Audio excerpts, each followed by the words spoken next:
Wow, we made it to 2021. My late dad used to say, events happen that change the course of man. 2020 was certainly the poster child for that one. And let's take a quick review.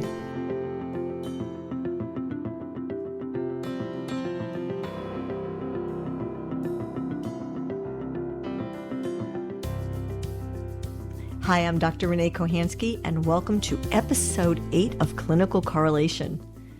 I feel like we've been through so much together, from the launch of MDedge Psychcast to the launch of Clinical Correlation. Oh, and I wish I could let my Bronx girl out because I have so many beautiful expletives. But 2020 is still too close in that rearview windshield to believe it's safely behind us. Being that half-full person that I am, I have to say there are positives, and we are going to dig deep. Or if you remember your mania symptoms, I suppose we could dig fast. See what I did there? Clever little rabbit that I am. But first, a shout out to Robert Zorn. He's actually a non-MD listener who's written some very kind words about our program. Mr. Zorn authored a fascinating nonfiction thriller about the Lindbergh kidnapping. It turned all existing theories about that case upside down, and naturally, of course, it appealed to the forensic psychiatrist in me. It's amazing who tunes into our little genre, but probably not surprising. I mean, let's face it, we're always curious about the rest of the world. That's why we do.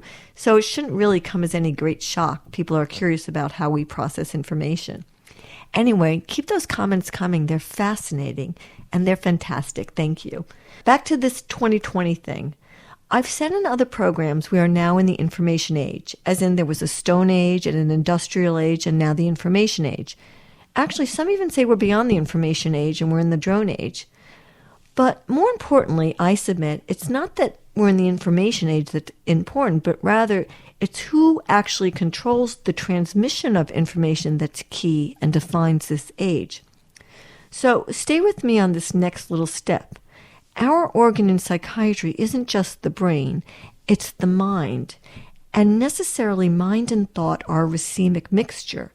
And expression of thought and freedom of thought are paramount to our work. Memory is not static. It's tragically and also, could I say, wonderfully malleable. The temporal lobe and amygdala are exotic creatures residing in an exotic location. So, of course, to do what we do and continue to do this, we must always have both freedom of thought and freedom of expression and live in a place that allows us to do this. I've said before, we literally spoke our country into existence with the words, "We hold these truths to be self-evident that all men are created equal, that they are endowed by their Creator with certain unalienable rights, that among these are life, liberty, and the pursuit of happiness." So we need this environment of freedom of expression to do our work. It isn't always a given in our world. So that's it. It's all right there. If we had to boil down what everything is about, who we are ultimately as a humane species, to what we aspire, it's life, liberty, and the pursuit of happiness. And we need a place that allows us freedom of thought, freedom of expression to do this. Every year is both the worst year and simultaneously the best year ever. And I think psychiatrists will always have a special obligation in all of this. I believe we are the safekeepers of truth and integrity of thought. The world will forever do its upside-down things, and probably you'll all agree it's safe to say that COVID-19 had the most profound impact in 2020 and has done the most upside-down of all upside-down things. There's a reason it's called the novel virus. We didn't understand what on earth hit us. Our physical bodies were faced with an alien intrusion, and it mounted a massive cytokine attack. Sadly, in some cases, it killed the host in the process. But also, our minds couldn't wrap itself around this virus that was highly infectious to most and selectively lethal to some. The nerve of this little piece of RNA inserting itself into our genetic code, then using our very own ribosomes to continue to replicate. Such a, virus thing to do. But it's also a sticky virus, right? I mean, Robin Cook could not have written a more devastating novel than this coronavirus. But you know what? We've come a long way, baby, in just under a year. Operation Warp Speed indeed. And let me say something else. As healers of the mind, I think there's something profoundly important we really need to examine in this year of COVID. We human beings are not meant to be isolated. We need to relate. We need fellowship. There's a risk-benefit analysis to everything. And in our profession, maybe more than any other, we really do. I mean, it's what we do. We see the direct morbidity and mortality of social isolation. And necessarily, look, when this thing first hit us, we needed to err on the side of caution. We didn't know what this little insult of COVID-19, we didn't know what this thing was. But equally, and I submit now undeniably, it's time for us to be brave, courageous leaders and speak out, identifying the risks of continued isolation, and say that these risks no longer outweigh the benefits for all groups of people. For specific targeted populations, and you know what, even then with informed consent, as always, it may remain necessary, but not for society as a whole. We understand so much more about this coronavirus invasion. We know it's highly infectious, and we also know the populations for whom it's highly lethal. We are also beginning to understand how it manifests its lethality, and we are also beginning to experience the profound emotional devastation of continued social isolation. Look at our practices. Next, have you all noticed the changing negative dynamic in the way people receive contrary information? We can disagree with one another without assuming the worst of each other, and historically we've done this. In times of great strife, we are designed to unite, both on a small scale and a large scale. People come together during periods of hardship, and it brings forth innovation. From a neurochemical perspective, it replaces fight or flight with a dopamine hit. Incidentally, this is another strong argument for why we can't allow social isolation to continue. For those of us who lived through 9/11, remember how we honored our first responder, police, fire, and medical? We clapped for our soldiers in airports.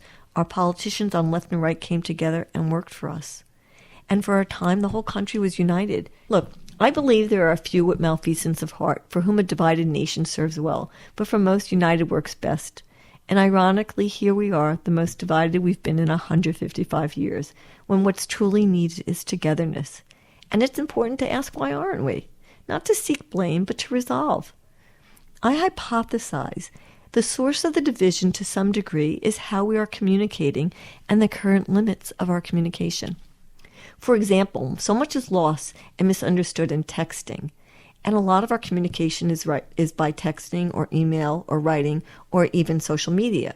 And there's like a once-removed depersonalization to this. We aren't speaking to a person, we're speaking at a person with a barrier of a screen. And sometimes that screen even censors the communication. I'm not talking metaphorically, I'm talking literally. I'm talking the screen, the method of social media censors what you say and how you say it and the words that you're using. We now struggle to win a point from which, let's face it, truly nobody's going to be dissuaded anyway. And rather than even trying to understand our fellow human being, we're arguing. But guess what? Here's the good news. What we are particularly skilled at in our profession, in theory anyway, is communication. So what else has 2020 brought for us? Well, a COVID tidal wave forced anyone tiptoeing in telemedicine waters to rapidly become telehealth expert swimmers. It brought psychiatric availability and much-needed insurance access to a locked-in world. And while we love the safety, ease, convenience of telemedicine, just to drive home or maybe swim home this point, let us not forget the value of direct human contact. Need some examples? Think about a Zoom family dinner as opposed to being together in real life. And if that's not concrete enough for you, think about making love in person versus some other virtual contact. Close, but definitely no cigar. Our world is always simultaneously on the brink of destruction and breakthrough because humans will be humans and want more power, often not communicating well, and horribly misunderstanding one another. Let's not lose our human contact, and most critically, we can't begin to accept a Zoom life as a real life, not for our patients, not for ourselves, not for our children. We are a mind, body, soul profession, and we can use our collective observing egos to really help reality check life here on planet. Maybe. We now have more tools than ever before, with telemedicine as an extremely powerful addition. We have a vaccine that is rolling out, but still going to take time to reach the entire general populace. Using all of our tools with strategic, pinpoint positioning and precision, we are poised to have a profoundly positive impact, not only for our patients, but perhaps for society writ large in 2021. Boy, how about that alliteration? I'm Dr. Renee Kohansky for Clinical Correlation. Happy New Year, everyone.